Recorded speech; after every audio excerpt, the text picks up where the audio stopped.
Girlfriend এখন call দিবেন, call দিয়ে বলবেন যে দেখো জীবনে তো অনেক করলাম, অনেক তো হলো হারাম রিলেশন, অনেক তো হলো এই প্রেম কাহিনী, সব তো হলো, তো দেখো আমি নিয়ত করেছি বাঁচি আর মরি তোমার সঙ্গে বাঁচতে চাই, তোমার সঙ্গে মরতে চাই, but there is on condition, যতক্ষণ পর্যন্ত এই দেহে এক ফোঁটা রক্ত প্রবাহিত হবে আমার পক্ষে হারামে থাকা আর সম্ভব না। যদি তুমি দেখো তুমি বিয়ের প্রস্তাব দেওয়ার পরে সে ছাকা মেকা খেয়ে গেছে, কি কয় রে, you have called the wrong number,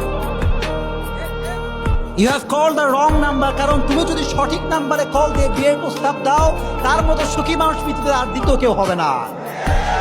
যদি দেখো সে ভয় পেয়ে গিয়েছে সঙ্গে সঙ্গে ব্লক করে দিবা, সোজা ব্লক হয়ে যাবে। রাজি আছো ইনশাআল্লাহ?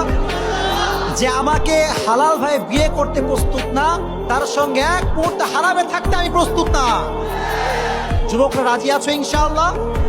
কারণ যুবক তুমি এই যে বলো মন থেকে ভালোবাসি হুজুর, যখন একখান ছ্যাঁকা দিবে তোমার পুরো লাইফটা বেকা হয়ে যাবে, আর হাতে আরেকজনকে বিয়ে করে দিব্যি সুখে সংসার কাটাবে।